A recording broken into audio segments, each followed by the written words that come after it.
Hello students, good evening. Online class में आपका स्वागत है। देखिए, हमने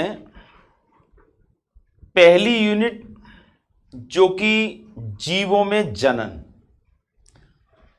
इस यूनिट के अंदर 4 चैप्टर थे, जिसमें पहला चैप्टर था जनन, दूसरा था पुष्पीय पादपों में लैंगिक जनन, तीसरा चैप्टर था मानव में जनन और चौथा चैप्टर जनन स्वास्थ्य।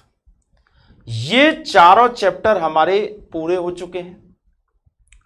इन चारों चैप्टरों के पूरा होने के साथ ही हमारी पहली यूनिट पूरी हो गई है।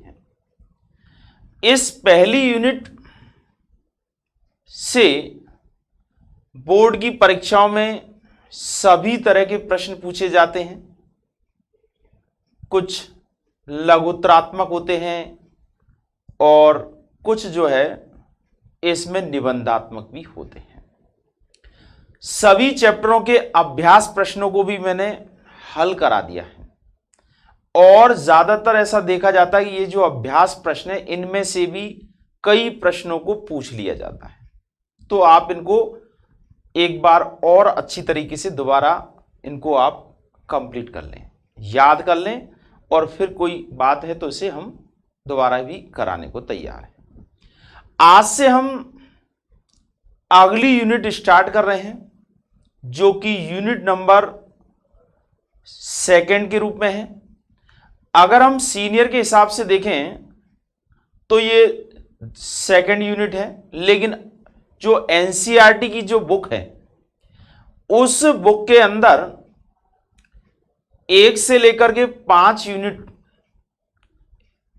11th क्लास की है और 6 से लेकर के 10 यूनिट ये 12th क्लास की है। तो आप जब किताबों में देखोगे तो आपको ये जो यूनिट है, ये यूनिट नंबर 7 के रूप में दिखेगी। क्यों? क्योंकि सीनियर के हिसाब से तो ये दूसरी यूनिट है, लेकिन अगर 11 से अगर हम रेगुलर माने तो ये 7वीं यूनिट है। इस यूनिट में आनुवांशिकता यानी जेनेटिक्स, आनुवांशिकी एवं विकास, उद्विकास, जिसे हम एवोल्यूशन कहते हैं। तो यहां इसमें 3 चैप्टर हैं, यानी इस यूनिट का जो नाम है वो है यूनिट नंबर 2 के हैं, 2nd। और बुक के हिसाब से देखें तो इकाई नंबर क्या है, ये 7 है। तो इसलिए कंफ्यूज मत होना कि हम यहां दूसरी यूनिट बोल रहे हैं, किताब में 7वीं है, क्योंकि किताब के हिसाब से जो 11th और 12th को मिला करके है, यहां हम 12th की बात कर रहे हैं। तो इस इकाई का नाम है आनुवांशिकी। आनुवांशिकी एवं विकास, यानी जेनेटिक्स और एवोल्यूशन, उद्विकास। इसमें 2 चीजों को मिलाकर के और ये यूनिट बनाई गई है, जिसमें 3 चैप्टर हैं। चैप्टर नंबर 5, क्योंकि 4 चैप्टर तक तो हम पढ़ चुके हैं किसके अंदर, यूनिट 1 के अंतर्गत। अब देखिए, इस चैप्टर नंबर 5 का नाम है वंशागति। वंशागति मतलब हेरिडिटी, वंशागति और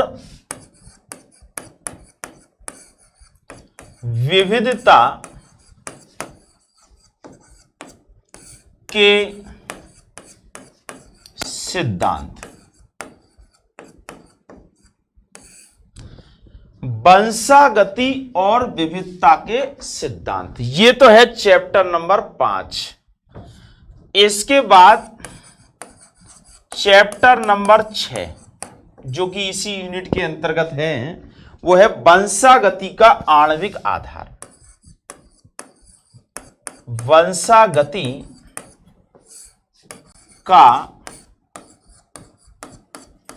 आणविक आधार। इसमें हम वंशागति के लिए कौन से पदार्थ उत्तरदायी होते हैं।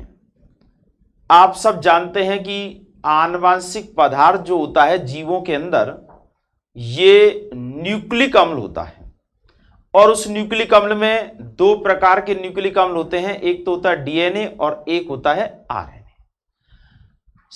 अधिकांश जीवों के अंदर आनुवांशिक पदार्थ डीएनए होता है, केवल किसको छोड़ करके, पादप वायरसों को छोड़ करके।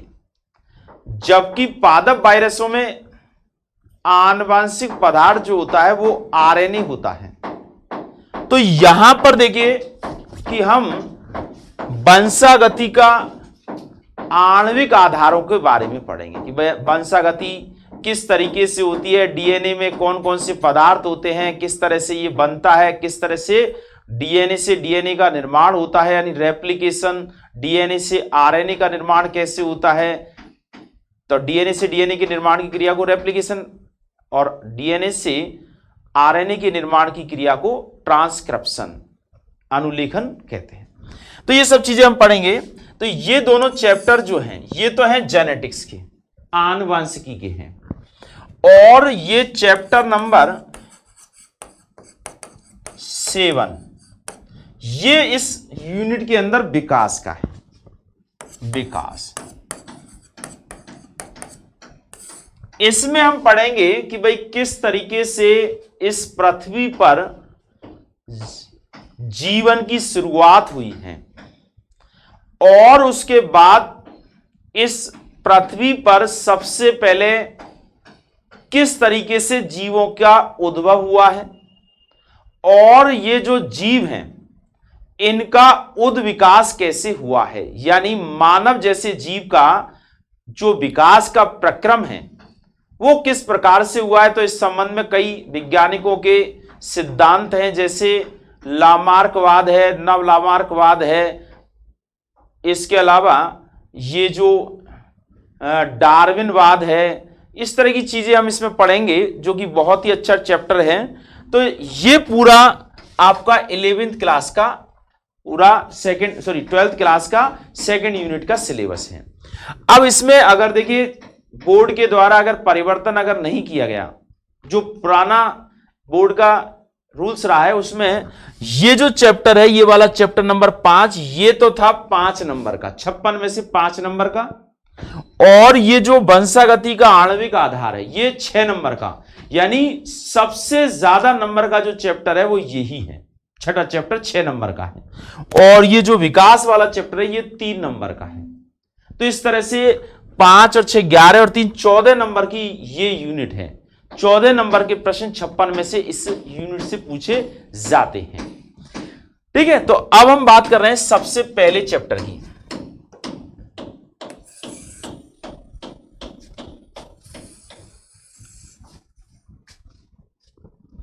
ये वंशागति और विविधता के सिद्धांत।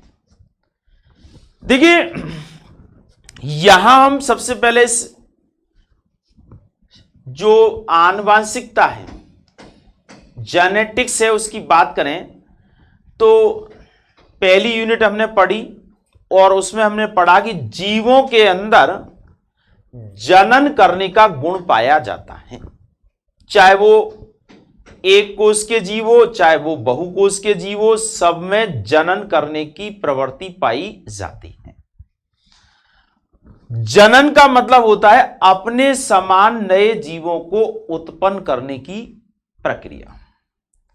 अब देखिए, जब नए जीव उत्पन्न होते हैं, अर्थात जो जीव जनन करते हैं वो कहलाते हैं जनक, और उनसे जो उत्पत्ति होती है वो होती है संतति की।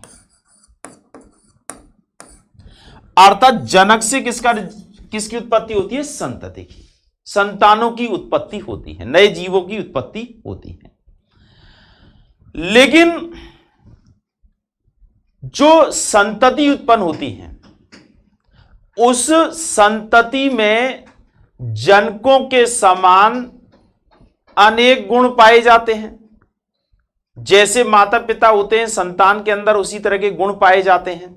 लेकिन किसी भी संतान के अंदर पूरी तरह से अपने जनकों के समान गुण नहीं होते हैं, यानी उनमें कुछ ना कुछ विविधता आती है, भिन्नताएं आती हैं। अब यही बात हमको पढ़नी है कि भाई क्या कारण है कि माता पिता से संतानों में कुछ समानताएं होती हैं और कुछ भिन्नताएं होती हैं। तो वो समानताएं होती हैं तो क्यों होती हैं, और भिन्नताएं होती हैं तो भिन्नताएं भी क्यों होती हैं, तो उनका आधार क्या है? ऐसा क्या होता है कि माता पिता से बच्चों में भिन्नता आ जाती है, समानता भी आ जाती है? और आपने देखा भी है कि कोई भी बालक ऐसा नहीं होगा जो पूरी तरह से माता पिता से भिन्न होगा और ना ही पूरी तरह से समान होगा, बिल्कुल सेम टू सेम कॉपी, ऐसा नहीं होता। तो यहां एक पीढ़ी से दूसरी पीढ़ी में लक्षणों की जब वंशागति होती है तो उन वंशागतियों में समानताएं और भिन्नताएं किन किन कारणों से पैदा होती है, और उनके भी कुछ सिद्धांत हैं जिनके आधार पर हम पहले से कल्पना कर सकते हैं कि संतान के अंदर किस प्रकार के गुणों के उत्पन्न होने की संभावना है। तो इसमें मूल जो पाठ है, शुरुआती जो चलेगा वो चलेगा मेंडलवाद से। आपने 10th क्लास तक मेंडलवाद पढ़ा है, मेंडलिज्म कहते हैं, जिसे ग्रीगर जॉन मेंडल नाम के वैज्ञानिक के द्वारा मटर के पौधे पर प्रयोग किया गया था। और सबसे पहले ये जो वंशागति से संबंधित जो प्रयोग किए गए थे और उनके जो कुछ उनके निष्कर्ष थे जिन्होंने वंशागति के नियमों के रूप में जाना गया, जैसे प्रभाविता का नियम, बीज संयोजन का नियम, स्वतंत्र अभ्यून का नियम, ये एक प्रकार से आनुवांशिकता या वंशागति के आधार हैं। इन्हीं के द्वारा हम एक पीढ़ी से दूसरे पीढ़ी में लक्षणों की वंशागति के बारे में अध्ययन करते हैं। अब देखिए इसमें कि सबसे पहली बात आती है कि जनक किसे कहते हैं। तो जो जीव जनन करता है वो जनक कहलाता है, और जिस जनन के द्वारा जिन जीवों की उत्पत्ति होती है वो संतति कहलाती है। अब आता है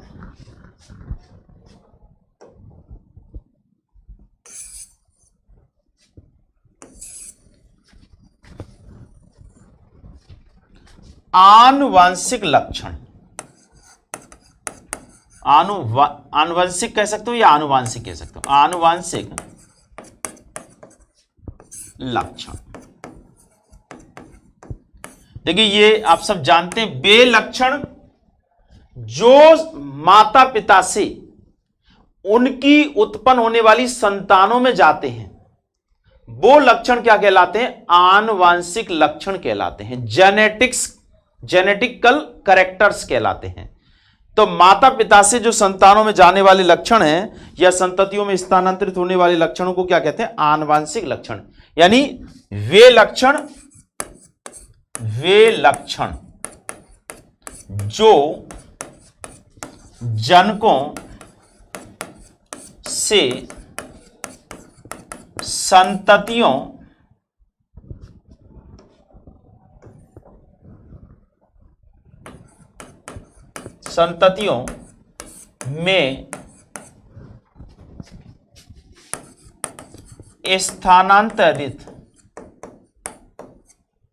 स्थानांतरित होते हैं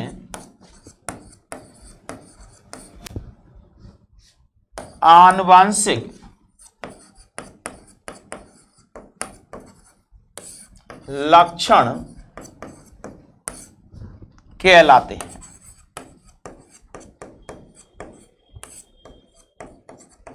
वे लक्षण जो जनकों से संततियों में स्थानांतरित होते हैं आनुवांशिक लक्षण कहलाते हैं।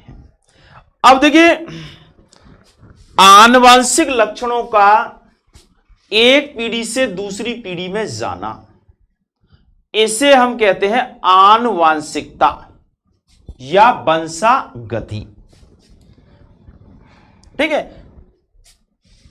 आनुवांशिकता क्या है? एक पीढ़ी से दूसरी पीढ़ी में लक्षणों का आना, आनुवांशिक लक्षणों का जाना क्या कहलाता है? आनुवांशिकता कहलाता है।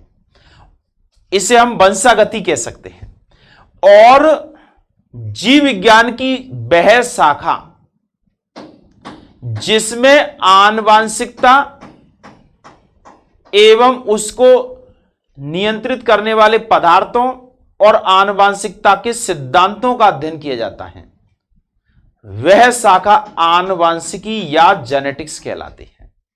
या संक्षेप में कहें तो जीव विज्ञान की वह शाखा जिसमें आनुवांशिक लक्षणों की वंशागति एवं उनको नियंत्रित करने वाले पदार्थों का अध्ययन किया जाता है, तो वो कहलाती है आनुवांशिकी अर्थात जेनेटिक्स कहलाती है। ठीक है, देखिए आज हमने इस चैप्टर की शुरुआत की है, तो आज हम इस चैप्टर को शुरुआत कर दी है, लेकिन अब एक एक करके आगे बढ़ेगा। तो आज के लिए इतना ही, और इससे पहले के जो चारों चैप्टर हैं उनको आप अच्छी तरह से तैयार कर लीजिएगा, और ये चैप्टर आपका और आगे बढ़ता रहेगा। ठीक है, आज के लिए इतना ही, और कल हम फिर अगले टॉपिक को इसके बारे में बताएं।